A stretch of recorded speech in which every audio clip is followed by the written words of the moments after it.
who's a second year student in the PhD program, and he also finished a master's here. And so I'm very excited to see what he has done in Ireland. The title of his talk is Irish Archaeology and History at St. Mary's Abbey, or How I Learned to Hate a Sondage. And I wish more of you would bring brown bag lunches. That's what this is for. All right, thank you, Gary.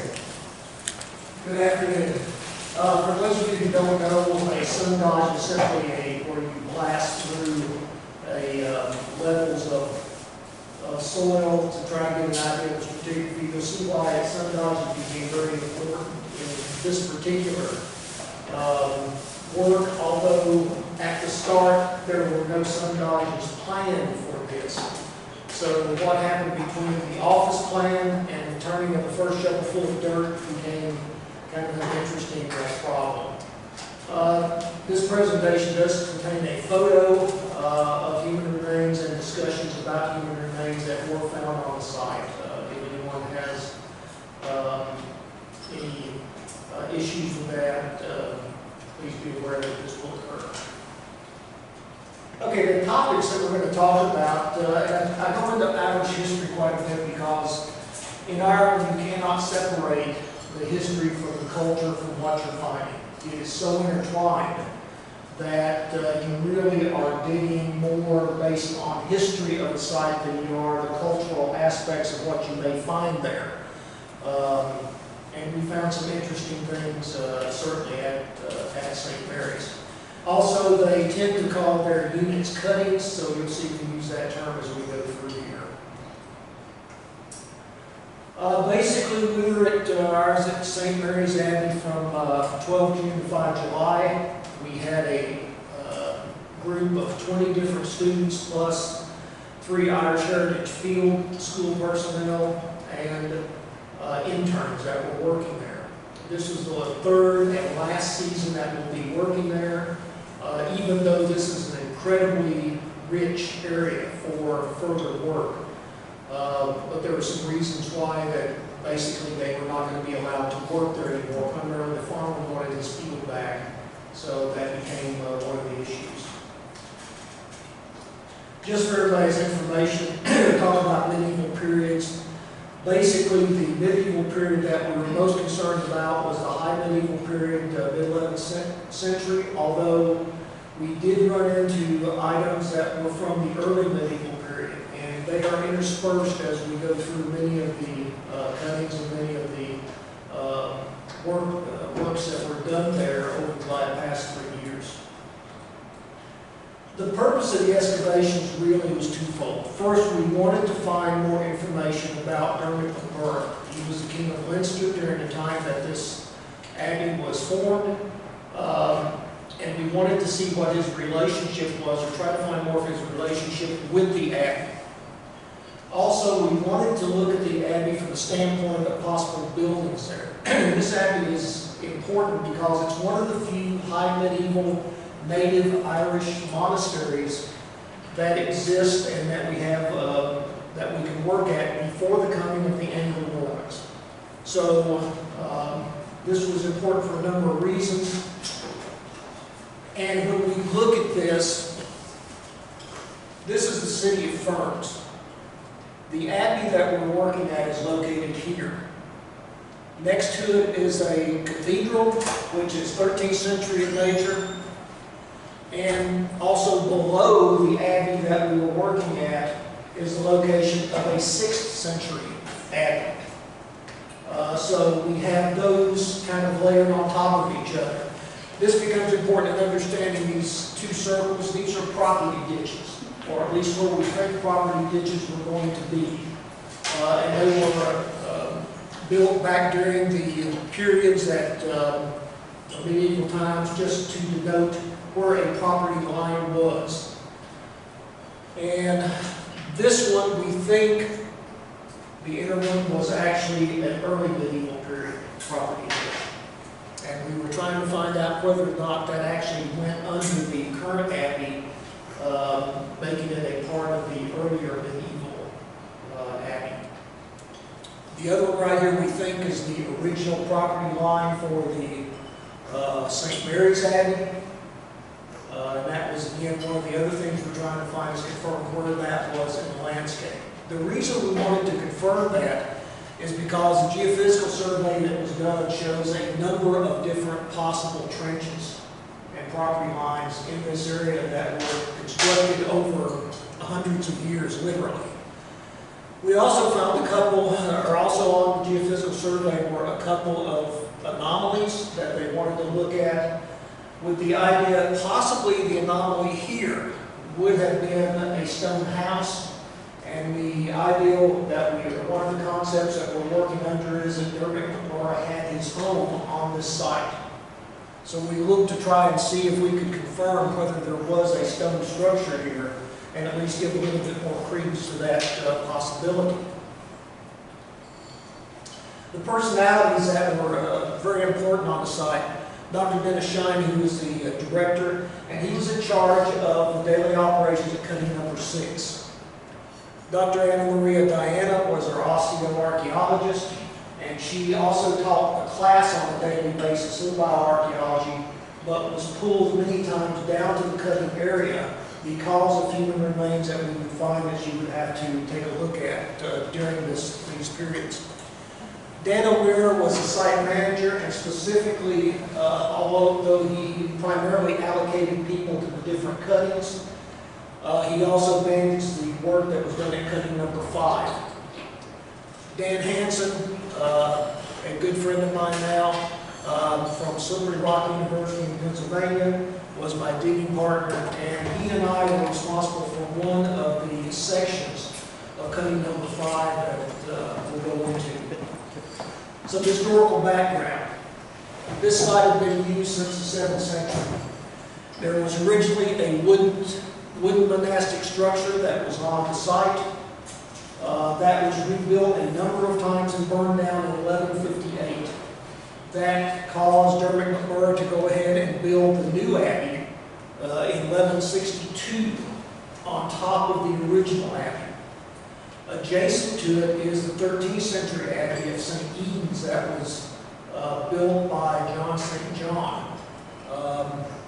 And this is the abbey and its chapter. This is the cathedral and the chapter house here that it was immediately behind the cathedral. This is about maybe 75 yards away from where we're working at St. Mary's.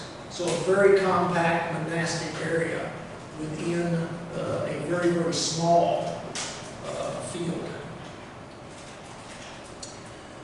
Dermot McMurray is important because he was the King of Leinster, which is one of the 4 counties in Ireland. In 1153, he kidnapped the wife of another king. Kidnap may not be the right word, because when she was kidnapped, she took her cattle and her possessions with her. So we're not sure exactly how that worked out. In 1162, he built St. Mary's Abbey. Now, he also built about 12 other monastic buildings in and around County Leinster. And in 1166, when Rourke finally said, okay, enough is enough, we're going to drive him out, he gets an alliance of Celtic chieftains in Dublin and drives McMurray out. This is McMurray's site in the graveyard directly adjacent to where we're working. McMurray goes to England. He gets the assistance of Richard de Klerk, also known as Strongbow, one of the Anglo-Norman earls, who invades Ireland in 1169 to put McMurray back on the throne. Well, in 1170, he marries McMurray's daughter, solidifying his claims to the lordship of Leinster. McMurray dies in 1162, and Richard de Klerk establishes English rule over Ireland that will last for the next 750 years. This is a contemporary, it's a late Victorian painting of the ceremony, which the Irish painter who did this, if you get a close-up, has the boots of the bishop, or his shoes look like they're actually hooves. His cap looks like that they are covering horns, and he's blessing the union with the left hand, not the right hand. So this is Mother Ireland weeping over the union. Okay. That's all the background. Now here is St. Mary's Abbey. Draw your attention, it's hard to see, but excuse me. Over here, there is a wall that was built over here that spans the length of the Abbey. I'll show you a little bit more of that in a bit. That figures highly into what we found and some of the reasons for why we found some things and did not find other things. This is a little bit of an oddity because we have a tower that actually is rectangular, square at the bottom, and then has a rounded tower on top. This is about a 75-foot tower. The Augustinian architecture that we see here is similar to about any type of church of this type. The nave, the chancellery, we have a small chapel here, and then a cloister area. The cloister area was part of the area we wanted to confirm by finding the walls around it, so that we can firmly say, here is where St. Mary's Abbey begins and ends, and that footprint that specifically was for the Abbey. However, there had been some other work done, one in 1846. There had been work done in this part of the Abbey to attempt to reconstruct it. It had damaged part of the Abbey. There was more work done here later on, and these are in the area of what they call the vaulted arch. The area right here, we think, was a balcony chapel where Dermot McMurray would sit to watch the procedures during holy days. This is generally the location of the wall that was built in the 1950s by the Office of Public Works for Ireland, and we have no records as to why the wall was built or anything they found during that time period, which creates a number of problems as we begin to go through the actual work here. Previous work that had been done had looked around the field here. This is about a total of about a 15 to 20 acre field. We were only working at about a 3 acre to 5 acre part of it. Cutting number 1, which was 3 years ago, found part of a property trench. We thought that would be the property trench that goes under the Abbey area there. There was a cow factory found in cutting number 3 the next year, basically a warming area for the monks to sit in. The outer wall of what we call range buildings or other monastic buildings was found that same year. The Lady of Ferns, who I'll talk about in just a minute, was found at that time, as was a kiln that was found in cutting number 4. Based on what was found here, they planned for the last year, which was going to look again for walls, a property trench, and try to find out if there was actually a stone house under the anomaly that they found farther down in the field. Cutting number 3 was extremely interesting. The cow factory area is right here. This wall, we think, is part of what was called the range wall, which was kind of separated non-monastic buildings from other buildings. This is thought to have been the cloister wall, and we wanted to see if that actually came farther down. And this area is actually a grave cut, and that's where we found the individual that was known as the Lady of Ferns. The Lady of Ferns is interesting. We're looking at a 25 to 35-year-old female. It is a Christian burial that is oriented east and west. Supine position, hands resting on the abdomen. Bones indicated very good health for the individual. However, the lower legs and feet were missing. Primarily, they were missing because this wall cut through the gravesite. So we can suppose that this wall came after this interment. And we know that, we're pretty sure that this wall is built at the same time the Abbey is built, which would be around 1162. So this burial would have been prior to that time period. The lower legs and feet were missing again because of the wall cutting through the grave site. There was an infant buried on the left side of this individual. The infant was around 12 to 18 months old. We don't know yet. There's been no DNA work done to determine whether or not the infant was connected to the Lady of Ferns. We think that she was. And there's evidence of a violent death. Primarily, the right ulna and humerus show cut marks along them, 3 cut marks on the ulna, 2 cut marks on the humerus, made by some type of a very sharp blade. Again, this would be some type of defensive position. But more important is an anterior to posterior cut mark on one of the lumbar vertebrae. So we would have found a sword thrust or dagger thrust through the abdomen, the lower part of the abdomen, which went all the way through into the back. I did have a chance to look at both of these, to look at this skeletal remains, and it was fascinating. They have not had time basically to do any other work other than just the initial work on this, but Dr. Diana hopes to go ahead and do a paper at some point in time on this.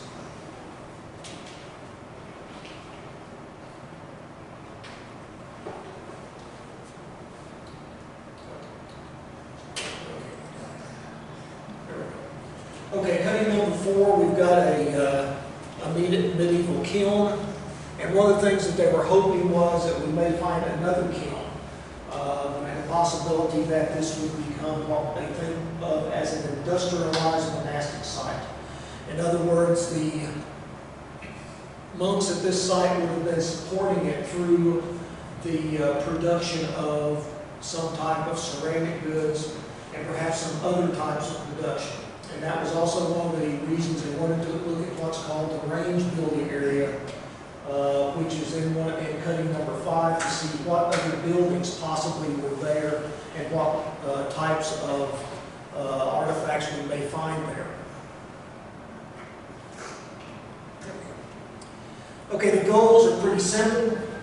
We were going to invest up in cutting 5, we're investigating the extent of the range walls to see if they're actually going all the way down this side or not, as well as try to confirm that this is a cloister wall here. If we find a cloister wall, that means we're looking at this as being the cloistral area for the Abbey. Cutting number 6, they wanted to look at that property trench that showed up in the geophysical investigation, with the idea that possibly the geophysical anomaly might be the stone house of Derrick. We know that he had a house on this site. The question is, where was it on this site?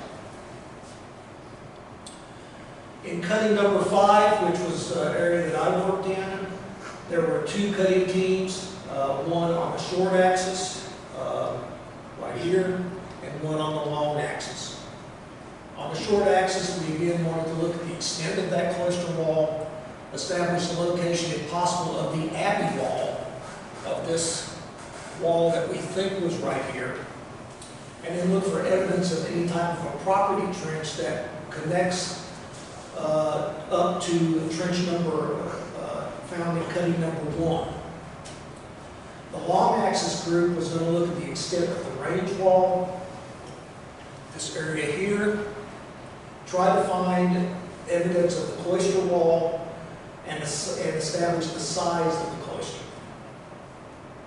That was the original plan. Things don't always go the way we want them to go. This is the area of the short axis. We're constrained by a fence that we have right here. And also directly across that fence there is another stone wall that was built sometime around the 1950s. It is about a ½ meter high and a little over a meter wide, and runs the extent of the entire Abbey. We're not sure why it was built. It is not a part of the original Abbey, although we suspect that they used stones from the original Abbey to build this, and that it creates some problems when we begin to look at what happened to the Abbey in later years. As we started to work on the short axis, we immediately started to find a number of 19th and 20th century ceramics in the upper layer. There's a tremendous number of pieces of glassware. We were able to establish that much of it was manufactured at Induscorthy, which is about 30 kilometers away from Ferns, where this is located, and it kind of been dumped there. There was a partial layer of sterile clay that was underneath the initial layer, and so at that time they decided we'll go ahead and change the excavation technique. And so this initial area, which is at the end of the trench that you saw a minute ago, would be dug down. We would create basically a sondage to the bottom, remove the clay layer along the axis, and then go ahead and see what we find as we kind of use two different techniques there. Cutting down, we immediately found a pair of femurs that were bundled together. They were not complete, they were broken in two, and one additional femur that was adjacent to the first pair. The first pair was found here, the second pair was found here.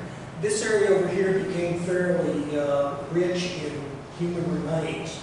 And later on, while I was working over here, I found a clavicle, a number of rib bones, and some teeth.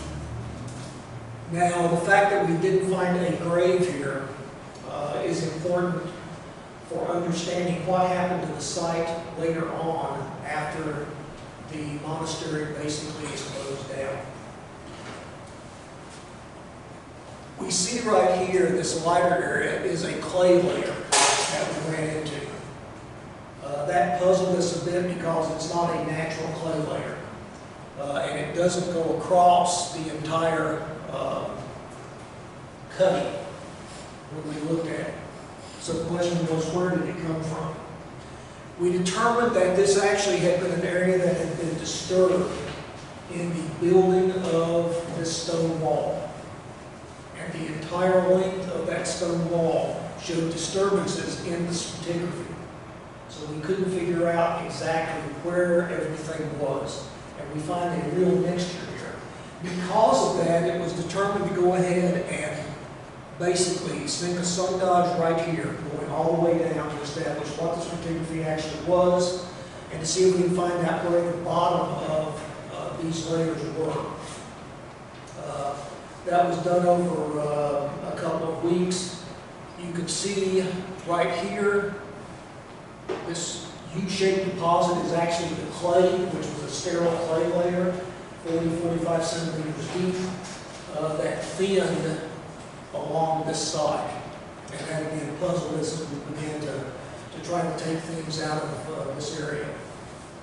We again found more fragments of human bone, teeth, but due to the difficulty in removing this clay layer, and it was packed clay, it was decided that we would sink a second sondage adjacent to the first one.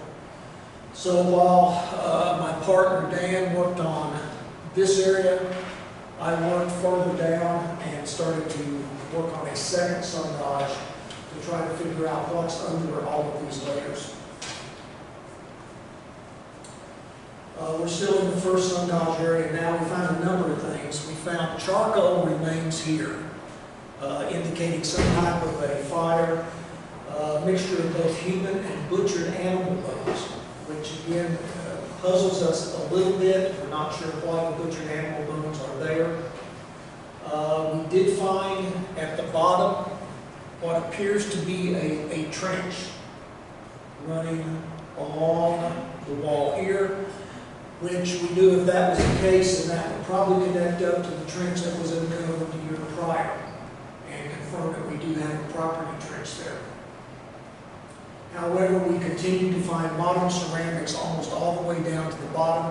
This is primarily late 19th and 20th century ceramics running up to about the early 1950s. So we have a mixture of a little bit of everything. Some of it was rather nice looking plateware, others were just glass bottles. So a mixture of things along with the human bone that we found, and certainly a disturbed context within the entire area. The second area that was opened up, the second Sondage that I primarily worked in, we began to find a mixture of modern glassware, animal bones, and fragmented human remains. The fragmented human remains we suspected were part of the original burial of individuals from the Abbey. And those will be tested later on to find out if that is in fact the case. Important here, though, is that in neither case did we find the Abbey walls that we were looking for, that we suspected would be there. And in fact, here becomes the only evidence that we find of building from the Abbey, and we think that this is part of the foundation of the arch. And there are two types of arches that we see here. One is a traditional pointed arch, others are more U-shaped arches. This was the main area of the arch that would have separated the cloister from the nave, a major architectural feature. And we think that this probably marks generally where the actual wall of the Abbey would have been, somewhere in this area.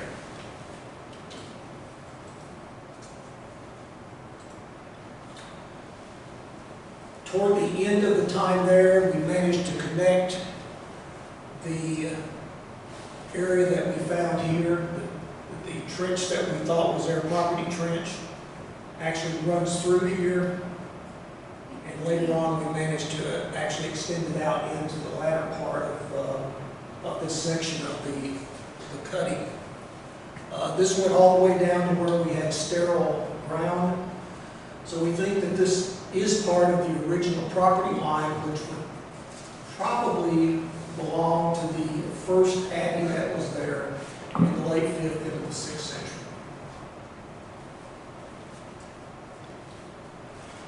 The long axis gets to be a little bit more interesting. The idea was to excavate from the west to the east. This is after the first layer was pulled off, and we were just getting ready to start, and immediately in this area they began to turn up human bones. So this is only about 6 inches from the topsoil, and we immediately know that we've got a disturbed context here also. We also did not see, at least in the initial cutting, the extent of this range wall that we thought we would find in this area. So that puzzled everybody working on this side.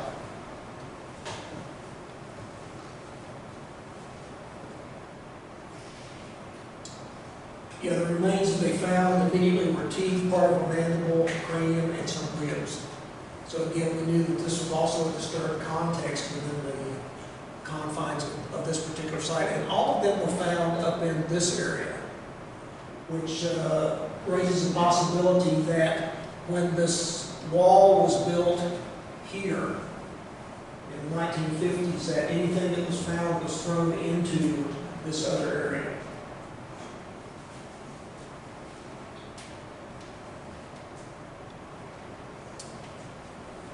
As we moved through here, we found a very thick field of hard stones, possibly from some type of wall that would have surrounded the cloister.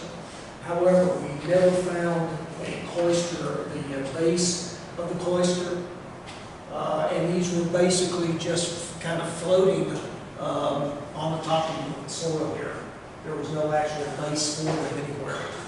We found no evidence of an eastern range wall at this point, although we did find a mixture of human and butchered animal fragments in there, leading us to believe that there was probably some type of cooking that was done in that area, possibly for the support of the monastery. Moving on, they managed to get this debris field out of the way and did find a cooking area around in here. Part of the evidence for that was 3 holes in the soil, which they're pretty sure were used for a tripod for some type of a cooking pot. And keep in mind that we're also looking at an area that would have been close to the cow factory that was found the year before, a warming hut basically for the monks that were working there. We also found charcoal in that immediate area. Fewer bones were found, but we started turning up a lot of nails, medieval nails. Primarily in this area, and we continued to find them for the remaining time that they worked in this area. We did not find any evidence of a cloister wall, which we expected based on the previous year's find that there would be some type of wall over in this area, and we found no evidence of that. I'll explain a little bit later what we think may have happened to the cloister wall.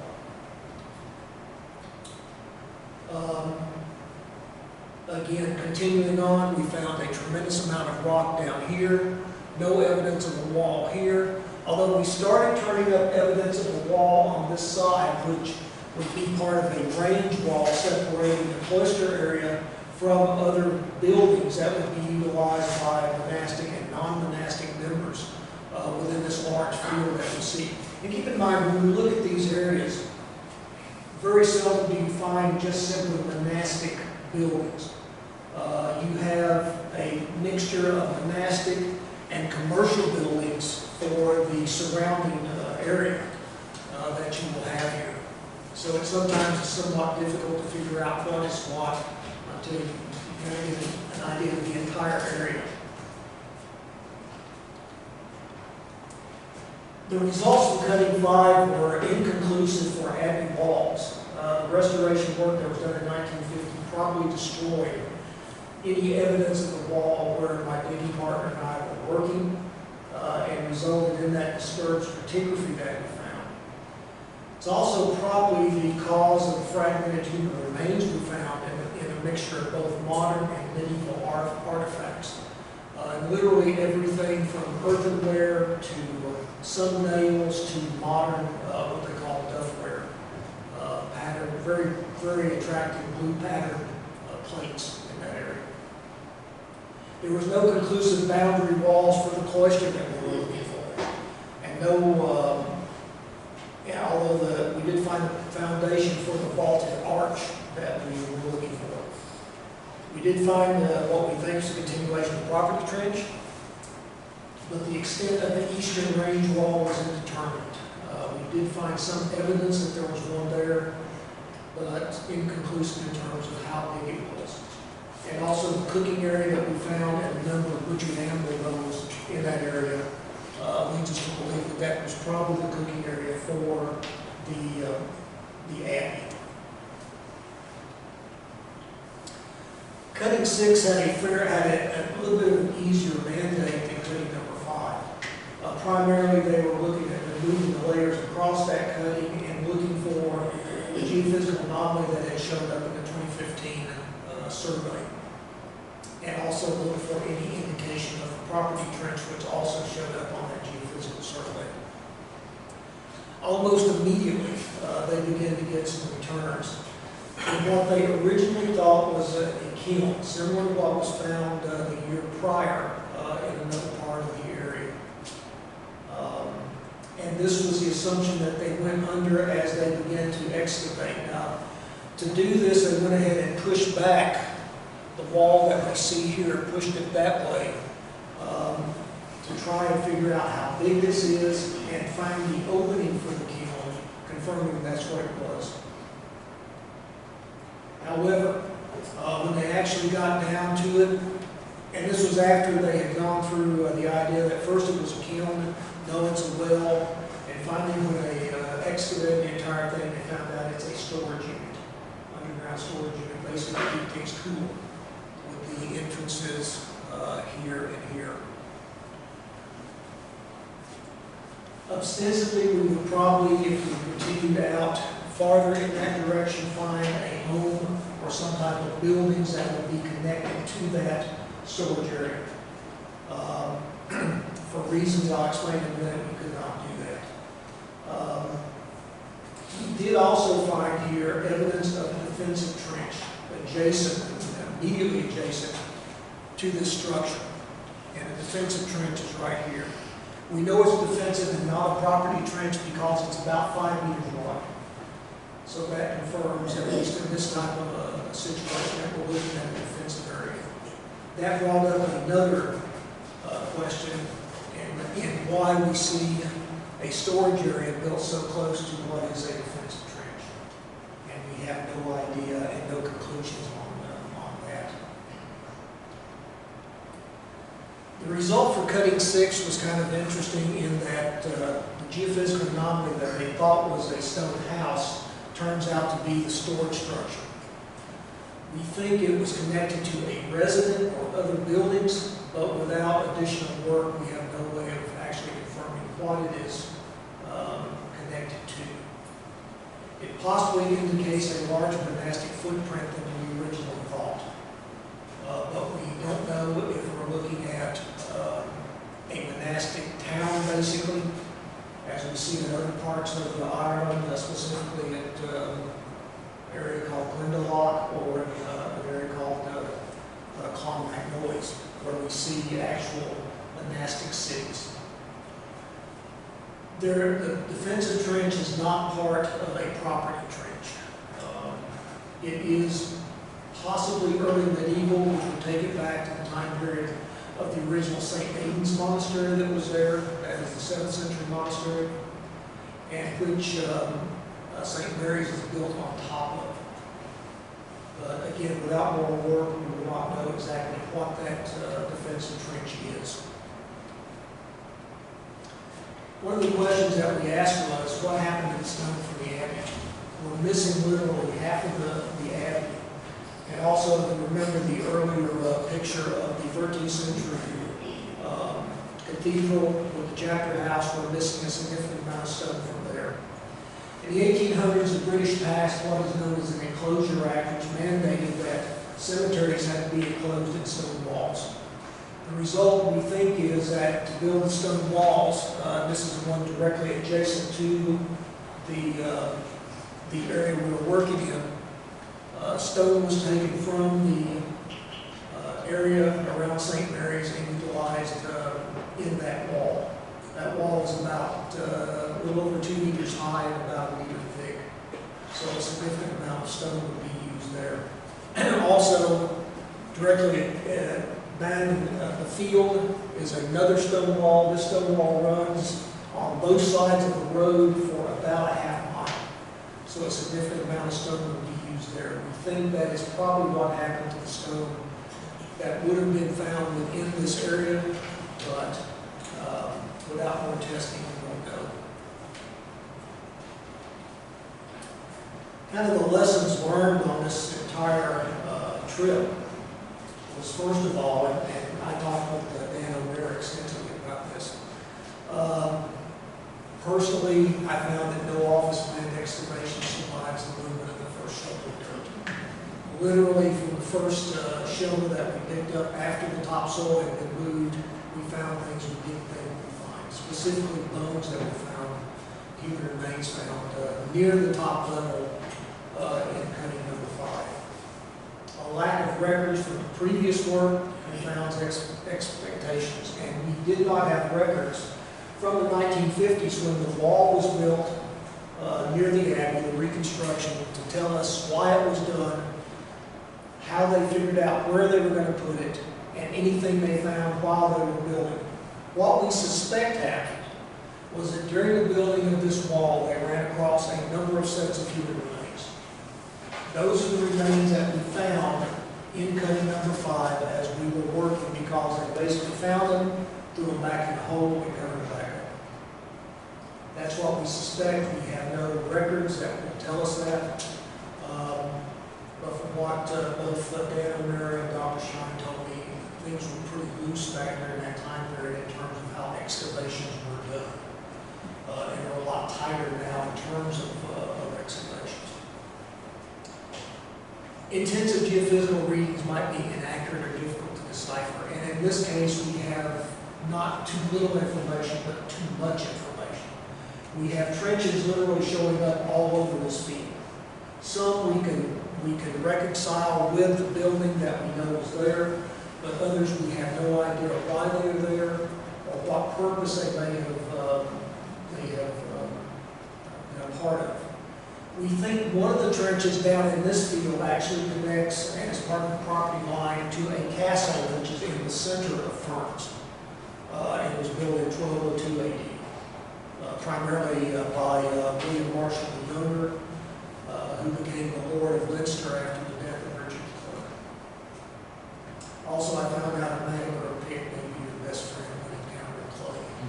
And certainly, this was packed clay. They wanted us to go ahead and try to take it up with trowels. We worked about 3 days doing that. And then they said, no, let's just build another Sondage and just take it out with clay. Or with the pits. We did do some screening of the clay that we found, but there was nothing in there. The most significant thing we found in that particular second Sondage on top of the clay was a intact Anheuser-Busch bottle. Also, the glass that we found there, we were actually able to date it. At least the glass that we found some pieces of glass that had on the bottle of it the word Indescorp. That is a town that's about 30 kilometers south of Ferns, where this location is, and they had a glass factory there that turned out bottles between 1920 and 1950. So we were able to determine the age of many of the bottles that we found.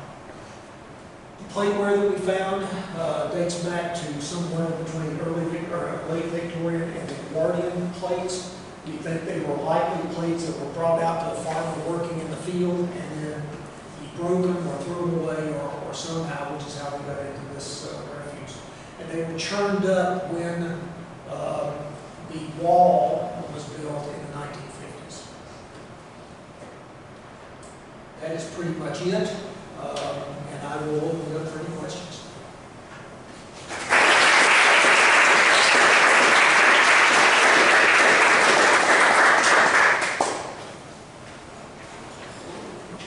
Yes, sir. Great presentation, very clear. I have a question too about your trenches. The defensive trench particularly, was there any evidence of postings in that, or were the posts on either side, or was it outside? We didn't find any evidence of posts, at least not until the time I left. I left 2 days before the end, but they had dug down far enough that they would have found them. But one of the things that we see over here with a lot of the defensive areas is that they will build a wide trench, but it will not be walled. So it will be fairly long, fairly wide, and deep, with the idea being that if someone is attacking, you're going to be able to beat them off. And this becomes one of the problems when you look at what's going on during this time period. So we see the Abbey built in 1162. Before that, we have Dermot McMurray stealing Turner O'Rourke's wife. They are basically at war. And so there's fighting going back and forth, which we think that may be what happened to the Lady of Ferns. She was caught up in one of these squabbles during this time period. But again, until we do some actual dating is done on her remains, we won't know for sure. However, where she is buried, the depth she is buried in, and the fact that one of the walls is over top of her grave head kind of gives us an idea that it was at least slightly before the building of St. Mary's Abbey. But again, there are so many different geophysical indications in the field, it's hard to tell exactly what you're seeing. Now, one of the bigger problems here regarding that is that the farmers basically said, that's it, I gave you 3 years, no more. Also, the town, for some reason, which was not explained to me, Dan O'Meara just said the town is not supporting us coming back. So I'm not sure why that occurred. When I was there, we had a ton of visitors who came to look at the site. Both people just passing through and school children and stuff like that. So I'm not sure what the bad blood was. If there was some reason why they were shutting us down. I tend to think probably it was the farmer who said, I'm tired of having to move my cattle, so we can do this. And that was it. I've been on projects so bad, it's not to come back. Yes, sir. I'm also fascinated by these circular operative trenches. So what does that tell us about land in medieval Ireland? I mean, how was everything around them like commons, or was it Yeah. land? I mean, it's really weird. Well, what we see when we look at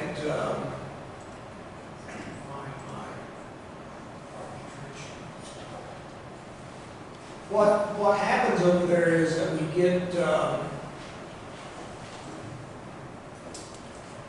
get numerous property trenches. In other words, property, at this time you have one high king of Ireland, and you have four basically sub-kings, of which Dermot McMurrough is one, and Turner O'Rourke is another.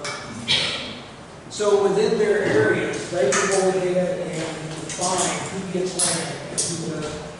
Now, the monasteries at this time are in a very specific situation because they are allotted land, and then to increase their claim on the land, they will build a property trench around it. So that would basically tell everybody else, okay, we have this land. The problem, as you can see though, is we have indications of all different types of property trenches here. And we think that some of these probably are going all the way back to the original 7th century monastery, which lies underneath the current Abbey of St. Mary's. But it kind of, when you have a circular like these concentric circles, Right.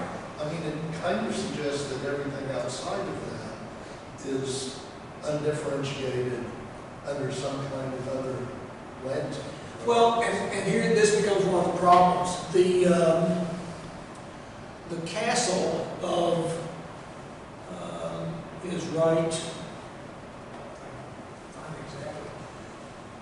The castle of William is right here.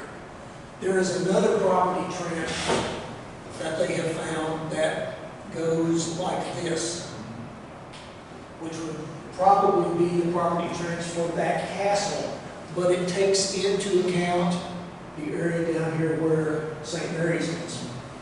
It also takes into account the cathedral that is located right here. So, when you, and there was another map that shows of other property trenches that they had found, and it is a mess. It's about a dozen different circles that they have found. Obviously various claims on property within that area, but they're not sure when they occurred. They all may be legitimate because they may have occurred in different years, in different periods. But these two are the ones that we know of that we think were associated with the particular abbey here. But it's somewhat of a mess, to be quite honest. And so you're used to looking at meets and bounds and other contexts, it's like, how do you describe that? That's crazy. And that's a problem that they have when they go through here. And why they wanted to dig some more trenches to see if they can find any more indications of actual property boundaries. They were not able to do that. They basically were kicked off the land. But they were able to confirm that we have this trench here, which they are pretty sure is a property trench for the original 7th century monastery. But yeah, the property problem becomes interesting. Yeah, Marcus? Gary, sorry, kind of in advance that you mentioned this, but what geophysical techniques were employed to create those regions? I wish I could tell you, I'm not sure, because the geologist that did this was not at the digging site. He provided the information. I think, if I remember correctly, that there were a number of different techniques that were used, and then they were combined together into the map that we see here. I know that there were, I did see different maps of certain parts of the field that had geophysical surveys done on them, and that's why I think that a lot of these were combined into the larger we see here, and why perhaps it looks really so messed up. So, now this is interesting here, though. If you look, there seems to be a circle here, which was around where the digging site was that we looked on cutting 6.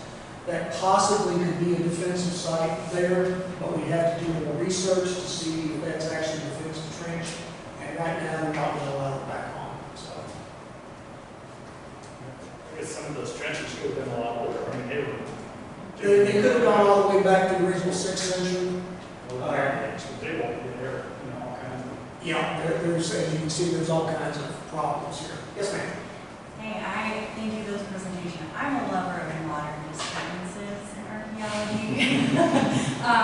Some of the disturbances that you're describing sound a lot like plowsome, right? So you mentioned the farmer and the cattle, but have there been other uses in the last several centuries? We're not sure. We know that this field has belonged to this farmer for many, many years. Primarily, there were cattle in the field, but certainly we can't just ignore the possibility that this field was plowed and had been used at some time in the past for that. For the disturbances that we see here, though, we're pretty sure that they are part of the attempt to build this wall next to the Abbey. For whatever reason that wall was built, and again, there's no understanding why that wall was built, because we can't find any records for it. Well, on that note, I also think it's funny that you mentioned the 1800 attempts to conserve some of the standing walls that actually destroyed what was there, and how 19th century and early 20th century conservation efforts often end up destroying what they were trying to save. But do you know, or does anybody know who was behind those efforts in either the 1800s or 1900s? No, the 1800s Act was a law that was passed by Great Britain, who governed Ireland at that time, saying that, okay, from now on we want all cemeteries in place. This has had some interesting results. A few years back, Dr. Shine and Dr. Diana were involved in a road project where they were trying to figure out, because this road was going through Kilkenny, and they started finding remains all over the place. Well, it was right beside a cemetery. So immediately they figured, okay, this is part of what used to be the old cemetery. In doing the excavation, they actually ended up going under the current cemetery wall, finding remains that literally they had put the wall over. So, as with anything I found out in Ireland, literally you could probably put a shovel in just about anywhere in this field and you're going to come up with something. The fact that we've got remains kind of all over the site, whether they're in a disturbed context from the standpoint of what we think happened in the 1950s, or like the Lady of Ferns, other contexts that we see, more natural depositions, we're liable to find really anything. And as they told me, as Dan and Dennis told me, literally this is the situation all over Ireland. Literally it's hard to put shovel in the ground and not come up with something. I hope that answered your question. Yes, sir. Can you show the slide of the storage structure again? Sure.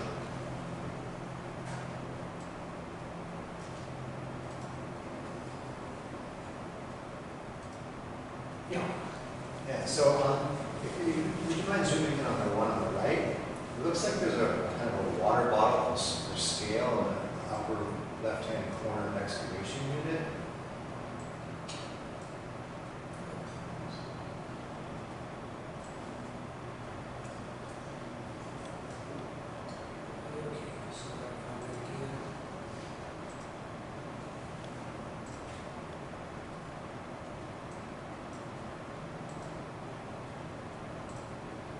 Yeah. Yeah. So you can see the water bottle here. Right. So those doors that you kind of pointed out, those entrances, they're very rather small. small. Yeah. So can you tell us more about those entrances, just for people to put their arms in to grab things? Well, basically, as it was described for me, these actually would have gone down a little bit farther. and there would have been a house or other structure somewhere up here. And these actually, you can't tell it here, but they actually slope up. So they would slope up to an entrance somewhere out here. And yes, literally somebody would crawl in there and put items that they wanted to store in some kind of cold area in there. But you're right, I went and looked at it and I went, no, I'm not going to fit through that area. Kids down the roots or something. So I'm not sure exactly who they got to crawl in there, maybe children, but that's the way they described it to us. And apparently they found enough of these that they can say for sure this is what it was. They originally thought it was another kiln. And they kept looking for the entrance to it to confirm that. They never found it. Then they thought it's a well. So they started going down. But when they found these two entrance areas, they said, no, now we know what it is. It's a storage area. How deep was it?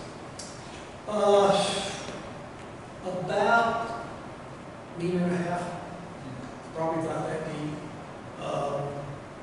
We're limited in terms of a little over a meter and a half safety requirements, so we can't go deeper than that, although here they actually went deeper. But about a meter and a half down, and of course this would have been covered with some type of roofing, perhaps thatch or some other type of insulating material. Yes, sir. I think we're at the end of our time, so sorry. I just wanted to go back. I think at the start you kind of hinted at the entanglement of the past and the present and like that. So what kinds of contemporary, cultural or political questions are at stake in this field of excavation? Well, there's problems in terms of when we look from apparently around the 1950s, 1960s forward. Prior to that, it was kind of, as it described to me, kind of a Wild West show over there. The Office of Public Works is in charge of all the sites like this in Ireland and have been for a very long time. However, as we see with the building of the wall here, they're a little bit loose in terms of what they allowed to happen with a lot of these different sites. And so somebody probably came in here and said, we can build a wall and make it just like it was in the old days. He said, fine. Well, it turned out they couldn't.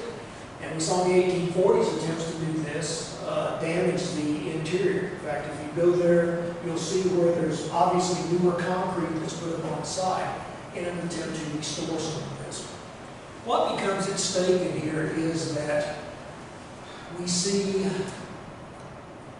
individuals that don't know what they're doing coming in. They mix up the different strata. And what we see here is literally from the top of the first Sondage down to the bottom, we found 19th century ceramic work. We found modern nails. We found a number of different things that were not within what we normally thought we would find. When this happens, what is in danger is that we lose the context of these sites in terms of what actually happens there. And over on that edge that I worked on, we really don't know what happened there. We can guess, but we have no idea. And in fact, throughout cutting number 5, there's kind of an idea that we don't really understand what went on here. So that's the problem that we see with these type of situations. The fact that it's in a farmer's field also creates a little bit